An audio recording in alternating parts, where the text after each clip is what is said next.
Selamat pagi Pak, maaf mengganggu waktu Bapak. Pagi Pak Sutris, silakan duduk. Iya Pak. Apa yang bisa saya bantu? Nah begini Pak, ini saya dari CGV Pak, anggota Bapak di sekolah kita ini mau bertanya Pak, atau mau mewawancarai Bapak mengenai dilema etika yang Bapak alami selama memimpin sekolah kita ini Pak. Dilema etika ya? Iya. Oke, nanti saya bantu. Apa kira-kira yang keperluan Bapak perlukan untuk jadi guru penggeraknya? Apa yang perlu saya mulai pertama? Bolehlah Pak, Bapak perkenalkan diri dulu. Terima kasih. Nama saya Agus Pandri Purbaya. Saat ini dipercaya untuk menjadi Kepala Sekolah Satuan Pendidikan SMK Negeri 1 BP Bandung G mulai Agustus 2022 sampai dengan sekarang. Oke, terima kasih Pak. Nah begini Pak, yang menjadi pertanyaan saya Pak mengenai dilema etika selama Bapak memimpin di sekolah kita ini Pak. Yang pertama itu, selama ini bagaimana Bapak dapat mengidentifikasi kasus-kasus yang merupakan dilema etika atau bujukan moral Pak? Memang mengenai dilema etika ini saya selalu menyimpulkan gitu atau memilah gitu. Namun yang banyak saya jumpain mengenai disiplin, terutama disiplin peserta didik untuk aturan sekolah. Memang peserta didik ini tidak mutlak dia yang salah, namun ada beberapa hal, beberapa faktor yang turut serta peserta didik tidak selalu melanggar aturan sekolah tersebut. Salah satunya budaya lingkungan orang tua, yang pekerjaan orang tua yang selalu bekerja seharian, sehingga peserta didik tidak terperhatikan di rumah. Ini menjadi salah satu faktor dilema etika tadi. Satu lagi ada faktor tentang orang tua. Orang tua itu maksudnya orang tua peserta didik yang selalu tidak berada di tengah-tengah mereka. Salah satunya perceraian atau pisah, kan seperti itu. Jadi peserta didik ini terambang-ambing gitu untuk kurang mendapatkan kasih sayang. Baik Pak, terima kasih. Berarti saya simpulkan tadi Bapak memilah dulu, mengidentifikasi dengan cara memilah dulu permasalahannya Pak ya. Apakah permasalahannya dari internal anak ataukah dari luar internal anak atau eksternal anak. Atau yang kedua tadi faktornya mengenai kurangnya kepedulian orang tua ya kan Pak ya. Oke Pak, terima kasih Pak. Nah yang kedua Pak, selama ini bagaimana Bapak menjalankan pengambilan keputusan di sekolah Bapak, terutama untuk kasus-kasus di mana ada dua kepentingan yang sama-sama benar atau sama-sama mengandung nilai kebajikan? Saya selalu kalau mengambil keputusan, saya selalu melibatkan kawan-kawan guru yang sangat berkepentingan di situ. Salah satunya wakil kepala sekolah, wali kelas, atau guru-guru yang terdekat dengan. Jadi setiap saya mengambil keputusan itu selalu berdampingan dengan kawan-kawan guru. Baik Pak, berarti Bapak tetap berkolaborasi dengan kawan-kawan guru untuk menemukan ataupun menentukan suatu keputusan ya Pak ya? Siap. Oke, yang ketiga Pak, langkah-langkah Bapak ataupun prosedur seperti apa yang Bapak lakukan selama ini Pak? Ya, kita tetap menjalin komunikasi. Baik itu orang tua, lingkungan, dan kepada guru-guru kita. Kita mencari informasi sebanyak-banyaknya untuk mengambil keputusan tersebut. Baik Pak, berarti kesimpulannya terlebih dahulu kita cari dulu informasi atau komunikasi dulu terhadap guru-guru atau warga sekolah ataupun masyarakat sekolah begitu ya Pak ya. Nah yang seterusnya Pak, hal-hal apa saja yang selama ini Bapak anggap efektif dalam pengambilan keputusan pada kasus-kasus dilema etika? Ya itu tadi, saya tetap berkomunikasi, berkolaborasi tadi dengan rekan-rekan guru gitu yang berkepentingan, ya terutama waka kesiswaan, ya wali kelas yang selalu tahu kemana keadaan mereka gitu, dan lingkungan juga perlu tahu juga kita di mana lingkungan anak ini berada gitu. Ya, baik Pak, ya luar biasa ya Pak ya. Berarti kita Bapak selalu mengutamakan kerjasama ya Pak ya antar warga sekolah termasuk juga lingkungan sekolah. Oke, terima kasih Pak. Terus yang berikutnya Pak, apakah Bapak memiliki sebuah tata kala atau jadwal tertentu dalam sebuah penyelesaian kasus dilema etika? Kemudian apakah Bapak langsung menyelesaikan di tempat atau memiliki sebuah jadwal untuk menyelesaikannya? Terus bentuk apa atau prosedur seperti apa yang Bapak jalankan? Kalau ini saya tidak punya jadwal. Ini kita lihat dari kasus-kasusnya saja atau urgensinya. Mana yang perlu kita apakan, kita dulukan gitu. Jadi artinya tidak terjadwal ya. Selanjutnya juga untuk mana yang lebih efektif tadi, ya koordinasi gitu, tetap koordinasi gitu. Karena saya sendiri juga tidak bisa mengambil keputusan kalau tidak ada informasi gitu. Baik Pak. Terus Pak, yang berikutnya tadi mengenai tantangan ini Pak. Yang pertanyaan yang kelima. Yang menjadi tantangan Bapak dalam pengambilan keputusan pada kasus-kasus dilematika seperti apa itu Pak? Tantangannya. Ya, tantangan saya hadapi itu kurangnya kesadaran tentang pentingnya pendidikan dari diri peserta didik dan orang tua. Itu saya rasa yang sangat dominan gitu. Iya, Kurang dominan deh. Nanti kesimpulannya ya dari kerjasama dengan warga sekolah tadi, kita berkomunikasi dan kita mendapatkan informasi ternyata kurangnya ya Pak ya, kesadaran dan kesadarannya atas pendidikan tadi Pak ya.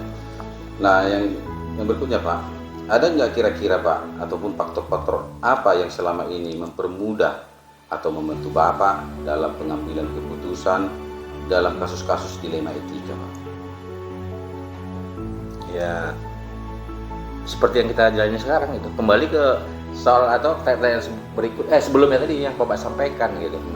Jadi memang kita ini tetap berkolaborasi tadi, dengan Dewan Guru, ya tetap itu, terutama oleh wakasek yang selalu berkepentingan di situ gitu. Karena mereka tahu informasi, mereka tahu info-info di luar gitu, seperti apa peserta didik atau gitu, untuk menangani dilema etika tadi gitu.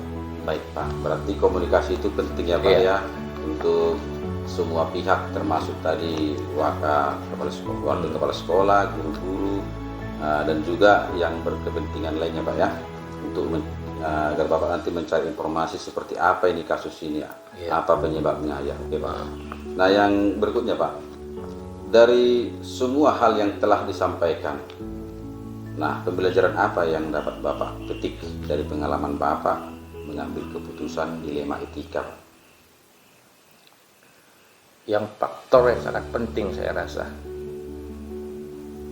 yang sudah kita alami lah, pengalaman gitu, memang faktor lingkungan sekolah. Jadi dari faktor lingkungan sekolah ini baru bisa untuk kita mengambil keputusan. Artinya kita tidak buru-buru mengambil keputusan, tapi kita cari info dulu dari lingkungan sekolah itu. Apakah itu dari guru-guru, apakah itu dari masyarakat sekitar gitu. Nah, dari sini kita dapat infonya. Artinya faktor lingkungan lah yang paling penting kita jajaki gitu untuk mencari informasi gitu. Baik Pak, berarti semua itu ya Pak ya yang dapat Bapak petik tadi tentunya dari informasi dari semua pihak yang terkait, apa sih penyebab masalah yang terjadi, terus apakah itu unsur kesengajaan ataupun memang kasusnya karena faktor-faktor yang tadi ya yang Bapak maksud tadi, misalnya kurang kepedulian orang tua atas pendidikan anaknya ya Pak ya. Jadi sehingga menyebabkan anak-anak ini kedisiplinnya berkurang gitu ya Pak ya. Oke Pak, terima kasih banyak Pak atas wawancara kita hari ini Pak. Mudah-mudahan sekolah yang Bapak pimpin nantinya semua peserta didik dan juga pendidiknya dan juga tenaga pendidiknya nantinya berubah untuk lebih maju lagi agar lebih disiplin lagi ya Pak ya. Amin. Oke. Amin.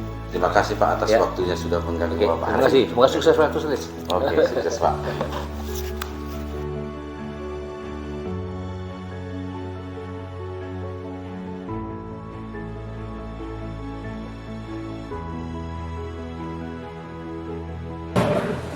Selamat pagi. Silakan dulu. Iya. Begini Bu, saya dari sini rekan 11 Kabupaten Asahan ingin mewawancarai Ibu sebagai pemimpin di sekolah Ibu ini dalam hal dilema etika yang terjadi selama Ibu pemimpin sekolah. Ibu, bolehlah Ibu memperkenalkan diri Ibu, nama Ibu, dan memimpin yang mana? Silakan. Saya Ibu Eliwati Masaribu.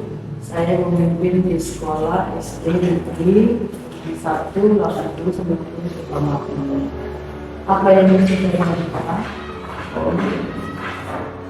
Ini saya datang untuk mewawancarai tentang dilema etika yang terjadi di sekolah ini selama ini memimpin. Nanti ada pertanyaan-pertanyaan yang saya utarakan sama Ibu, nanti Ibu menjawab sesuai dengan yang terjadi atau sesuai dengan kebenaran yang terjadi.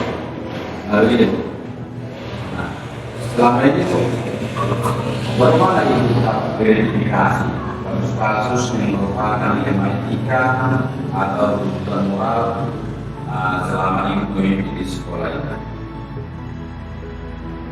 Berdasarkan kasus yang terjadi di Lembang kita, ditandai dengan adanya pilihan yang sama benar, tidak ada yang menunjukkan moral dalam kasus ini, karena tidak ada pelanggaran hukum yang terjadi, sehingga untuk mengidentifikasi antara dilema etika dan tuntutan moral perlu dilihat dari tipe kasus berbeda. Baik, berarti saya simpulkan Ibu mengidentifikasi dulu dari bentuknya dan bentuk kasusnya apa, terus kenapa itu bisa terjadi dan apa penyebabnya, sehingga nanti Ibu membuat suatu keputusannya di sekolah Ibu ini. Nah, yang berikutnya Bu, selama ini bagaimana Ibu menjalankan pengambilan keputusan di sekolah Ibu, terutama untuk kasus-kasus di mana ada dua kepentingan yang sama-sama benar atau sama-sama mengandung nilai kebajikan. Ketika ada kasus yang sama-sama mengandung nilai kebajikan, yang harus mempertimbangkan kedua nilai tersebut sampai membuat bingung dalam mengambil keputusan. Harus berusaha terlebih dahulu membuat keputusan dengan nilai kasihan, dengan memberi kesempatan agar bisa melakukan kebaikan. Namun bila kita tak ada usaha memperbaiki, maka nilai keadilan yang digunakan. Oke, baik. Berarti nilai kebajikan itu tetap ada Bu ya sebagai pemimpin yang baik ya. Berarti Ibu membuat suatu prosedur nilai kasihan nanti kalau memang tidak bisa lagi diperbaiki oleh siswa tersebut, maka Ibu akan membuat prosesnya melalui proses nilai keadilannya ya. Oke, yang berikutnya Bu, kira-kira Bu langkah-langkah apa yang bisa dilakukan selama ini? Maka prosedur yang sudah dilakukan selama ini adalah dengan komunikasi untuk mencari tahu apa sebenarnya yang terjadi, lalu memberikan teguran dan surat pemanggilan orang tua. Apabila dengan cara ini tidak membuahkan hasil, maka dimusyawarahkan dengan para kapolsek. Selanjutnya dilaporkan dengan dewan guru. Baik, berarti intinya Ibu selalu berkolaborasi atau berkoordinasi ya, mencari informasi ataupun dalam mengambil keputusan yang kita berkoordinasi dengan rekan-rekan guru ya di sekolah ini. Baik Bu.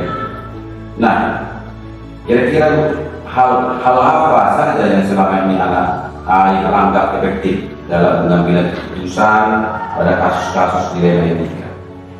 Hal efektif untuk pengambilan keputusan adalah dengan adanya komunikasi dengan Wakasek dan guru di sekolah. Oke, berarti keputusan itu diambil oleh musyawarah ya, secara musyawarah oleh wakil kepala sekolah dan juga rekan-rekan guru di sekolah ya. Ini ya. Nah, kemudian hal-hal apa saja Bu yang selama ini merupakan tantangan ya, tantangan dalam pengambilan keputusan atau pada kasus-kasus dilema etika? Kira-kira apa tantangannya? Tantangan yang saya hadapi dalam pengambilan keputusan adalah kurangnya kesadaran tentang pentingnya pendidikan dari diri siswa dan orang tua siswa. Ya, kurangnya kepedulian ya dengan pendidikan tadi baik siswanya sendiri maupun orang tuanya ya. Iya. Tapi kemungkinan itu bisa karena faktor yang mungkin tanpa faktornya orang tuanya sibuk bekerja Iya, mungkin ya. kebanyakan seperti itu. Iya, sehingga orang tuanya itu lebih dominan Bekerja ya. mencari nafkah tanpa memperdulikan si anak. Iya betul ya, luar biasa Bu. Nah kemudian Bu, apakah Ibu memiliki sebuah tata krama atau jadwal tertentu dalam sebuah penyelesaian kasus dilema etika? Nah, apakah Ibu langsung menyelesaikan tepat atau memiliki sebuah jadwal untuk menyelesaikannya? Kemudian bentuk atau proses seperti apa yang Ibu jalankan? Tak ada jadwal saya dalam tertentu dalam menyelesaikan kasus dilema seperti ini. Biasanya hanya tergantung pada tingkat kesulitan dari kasus itu sendiri. Apabila ada kasus dilema etika, langsung koordinasi dengan pihak terkait apa Oke, baik ya. Luar biasa Bu ya, berarti sebenarnya Ibu sebagai pemimpin tidak perlu harus pada jadwalnya ya, berarti setelah terjadi dilema etika, Ibu langsung mengidentifikasi, mencari tahu atau informasi apa yang terkait dengan masalah tersebut. Tidak ada istilah menunda-menunda. Ya, langsung diselesaikan. Iya, kalau bisa selesaikan. Baik Bu. Nah terus Bu, adakah seseorang atau faktor-faktor apa yang selama ini yang mempermudah ataupun membantu Ibu dalam mengambil keputusan dalam kasus-kasus dilema etika?